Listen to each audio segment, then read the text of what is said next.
내 이름은 이주인식이요. 인간 사회의 시면에 서서 큰 죄를 저지른 악인들로부터 살아갈 자격을 빼앗는 자다. 인간이란 강한 욕망을 가진 생물이다. 난 회사원으로 살기 싫다고. 인생 한 번이야. 이걸로 패배자 인생도 끝이다. 그렇기에 수많은 사람들이 지금보다도 더 좋은 삶을 영위하고 싶어한다. 물론 그 욕망 자체를 비난할 수는 없다. 아싸! 난 이제 부자다! 욕망은 사람이 발전하는 원동력이 되기도 하니까 욕망을 이루기 위해 거듭해 쌓은 노력이 결실을 이루는 건 축하에 마땅한 일이다. 하지만 인간은 성공하게 되면 종종 큰 실수를 저지르고 만다. 사람을 쳤어! 왜냐하면 분에 넘치는 돈이 생기게 되면 그만큼 대담해지기 마련이니까. 그리고 이런 인간들은 실수를 저질렀을 때 자신의 잘못을 인정하는 경우가 드물다. 진짜! 이제 어쩔 거야? 내 인생은 이제부터라고. 그러니까 넌 오늘 아무것도 못 본 거야. 알았어? 이 함부로 놀리면 너도 죽는 거라고. 그들은 지금까지의 노력이 물거품으로 돌아가는 걸 도저히 용납할 수 없을 테니까. 무엇을 도와드릴까요, 손님? 처리해줘야 할 게 있어. 돈이라면 달라는 대로 다 줄 테니까 최대한 빨리 처리해. 계산은 정확하게 아시죠? 돈 걱정은 하지 말라고. 그리고 스스로 법의 테두리 밖으로 나간다. 자신을 지키기 위해. 하지만 이 세상에서 자기가 지은 죄에서 도망칠 수 있는 인간은 없다. 그 가짜는 성공과 양심을 맞바꾼 건가? 안 돼! 그만! 이 쓰레기 자식이! 정도를 벗어난 이에겐 이 고문 소믈리의 심판이 기다리고 있으니까. 이렇게 법에 저촉되는 심판을 계속하고 있기 때문인지 내 곁에는 풀지 못한 원한을 가진 사람들이 모여든다. 무슨 일로 찾아오셨나요? 그게 예전부터 이주인 씨를 찾고 있었어요. 오늘의 의뢰인은 이 남자다. 언뜻 보면 온화한 성품이 돋보이는 젊은 판매원처럼 보이지만 제 여동생을 육부인 역겨운 놈들에게 지옥을 보여주셨으면 합니다. 그 눈동자 안에서 빛나고 있는 건 무언가 마음 깊이 각오를 다진 남자의 눈빛이었다. 갔다 올게. 그래, 조심하고. 알바 끝나면 딴 길로 새지 말고 바로 와. 알았어? 의뢰인에겐 나이차가 꽤 나는 여동생이 있었다고 한다. 두 사람은 10년 전에 부모님을 사고로 잃었다고. 오빠, 우리 이제 어떻게 살아? 걱정하지 마. 오빠가 있잖아. 그에게 남겨진 유일한 혈육은 동생뿐이었고, 그런 그의 동생은 인생을 다 걸고서라도 지키고 싶은 그런 존재였다. 그런 여동생은 고등학교에 들어가고부터 한 가지에 푹 빠져 있었다. 너 또 그 사람 거 보고 있는 거야? 진짜 어떻게 이렇게 생겼냐? 봐도 봐도 질리지가 않는다니까? 바로 요리키라는 인기 유튜버의 팬이 된 것이다. 그게 그렇게 재밌어? 댓글창에 글 남기면 바로바로 답장도 해준다? 그래? 최애가 답장해주면 좋긴 하겠네. 응. 그래서 다음엔 트위터로 DM이라도 보내보려고. 당시 의뢰인은 여동생이 무언가 푹 빠져서 살 수 있는 게 있어 오히려 좋다고 생각했다고 한다. 즐기는 건 좋은데 뭐든 적당히 하고. 알았으면 밥 먹자. 그게 비극으로 가는 문인 줄도 모르고. 그 후 며칠이 지났을 무렵 의뢰인은 여동생의 상태가 이상하다는 걸 깨달았다. 괜찮아? 기운 없어 보이는데. 괜찮아. 아무 일도 아니니까 걱정하지 마. 언제나 밝기만 했던 그녀가 침울한 표정을 하고 있었기 때문이다. 걱정이 된 의뢰인은 여동생과 한번 이야기해봐야겠다고 생각했지만 아무 일도 없었다니까! 나 좀 내버려둬! 미안!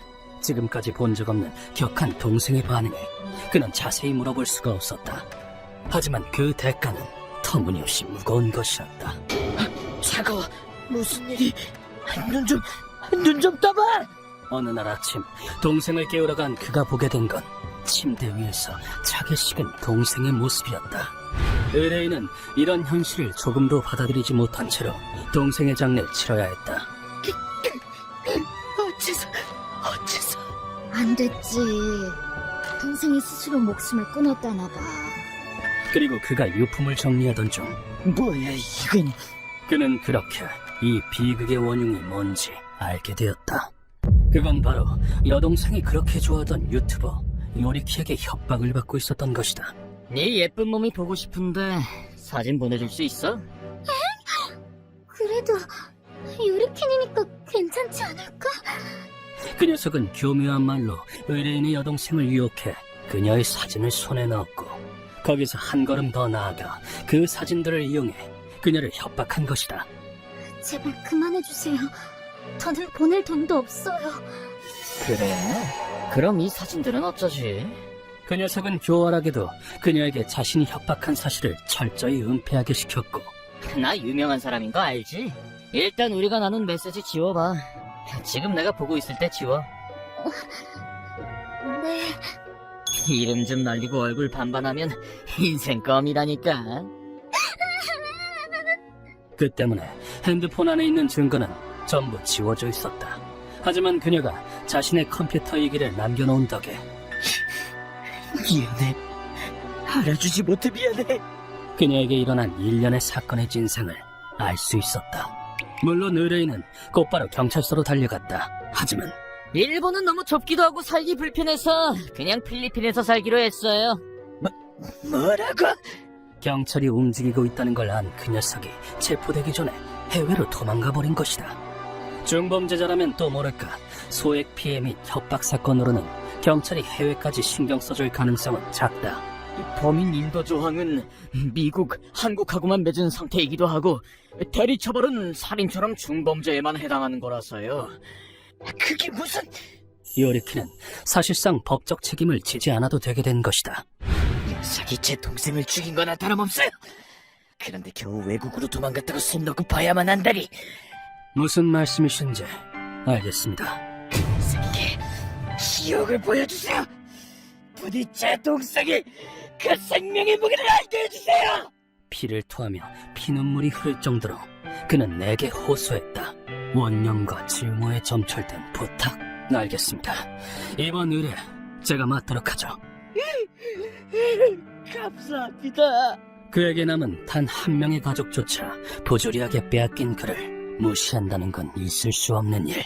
악인에게 그 죄를 묻고 죄 없는 자의 목숨의 무게를 알게 하는 것이야말로 고문 소믈리의 사명. 이 개자식 뼈저리게 느끼게 해주지.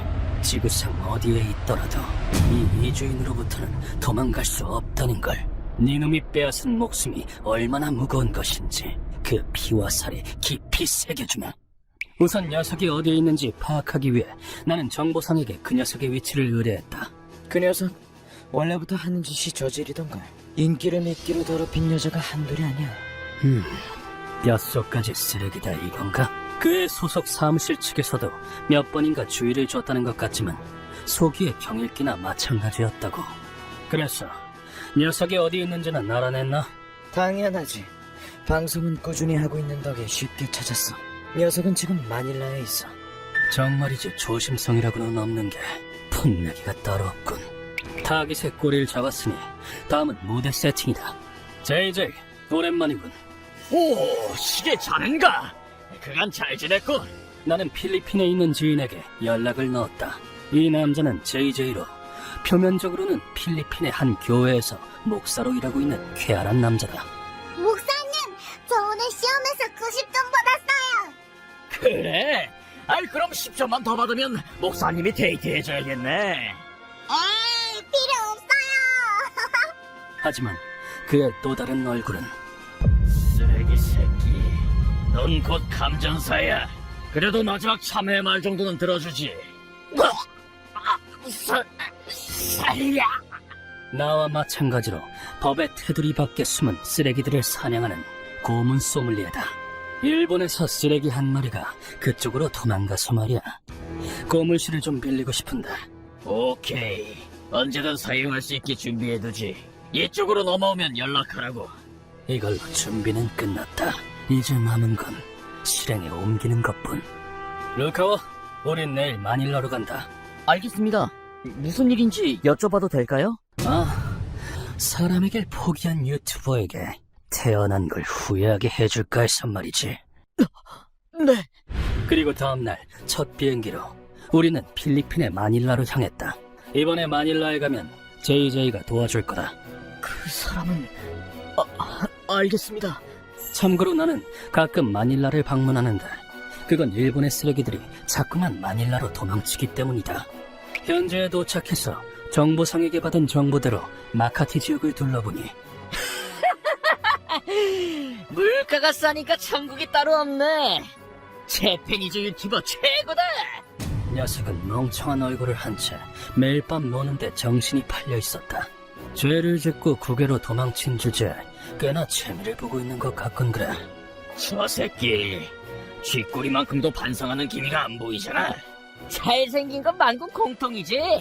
뭐 일본이 아니라고 방심하고 있어서인지 빈틈투성인 건 내 입장에서 나쁠 건 없지만 뭐야 너. 니놈 여권에 지옥행 도장을 찍어줄 사람이다. JJ의 고문실에서 기구 준비를 마치자 녀석은 때마침 정신을 차렸다. 뭐야 여기. 이게 누구냐고. 쫑알쫑알 말이 많군. 시끄럽긴. 이놈을 위한 참외실이다. 끝내주지. 이제야 자신이 지금 얼마나 위험한 상황에 놓인 건지 이해가 됐는지 그 녀석은 침을 튀기며 발버둥치기 시작했다. 이건 범죄라고. 지금 알고 이러는 거야. 적반하장도 따로 없군. JJ 부탁하자. 오케이. 내 말에 JJ는 손에 든 방망이를 있는 힘껏 녀석의 안면을 향해 내리쳤다. 그건 여기까지 도망쳐온 범죄자 새끼가 할 말은 아니지. 실력은 여전하군. 방금 한 방으로 녀석의 이는 전부 으깨졌을 거다. 그 얼굴로는 더 이상 여성 팬들을 속일 수 없겠는걸.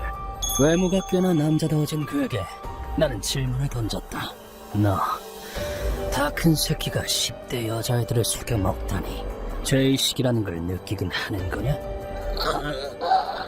하지만 내 질문에 녀석은 정색하고 이렇게 소리쳤다. 그걸 말이라고. 뭐?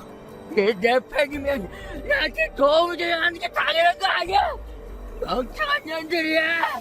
조용히 입 다물고 내 뒷거목내 따라다니면 되지. 어쩌라고. 이 자식 인간이 맞나?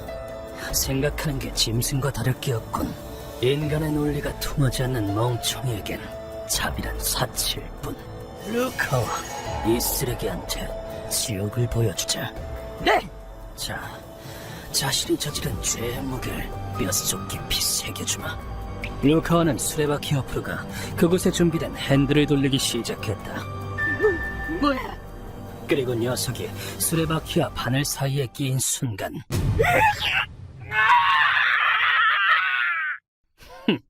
쓰레기는 비명소리조차 역겹군.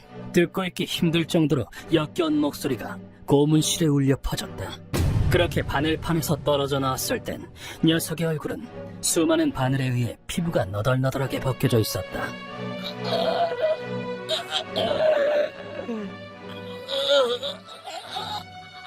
피부를 심하게 난도질당한 탓에 피와 상처로 범벅이 된 얼굴은 얘의 잘난 얼굴이 조금도 남아있지 않았다. 이 고문은 산토끼 고문이라고 불리는 고문으로 그 방법은 보다시피 안쪽에 바늘이 가득한 판을 덧댄 후 수레바퀴에 죄인을 매달아 회전시키는 것. 수레바퀴가 돌아갈 때마다 죄인은 수많은 바늘에 전신의 피부가 벗겨지게 된다. 돌려 돌려. 그러다 마지막엔 붙잡힌 산토끼처럼 피부가 벗겨진 상태가 되는 것이다. 이것도 꽤 괜찮은 고문이긴 하지만 무는 대로만 하기엔 재미가 없지. 아직 눈 감기엔 이르다고. 그래서 원래 위치로 돌아올 때마다 방망이로 안면에 내리쳐줬다. 그리고 난 마지막으로 그 쓰레기에게 기회를 주었다. 어이, 이봐. 너 구독자 수가 어떻게 되지? 32만 명.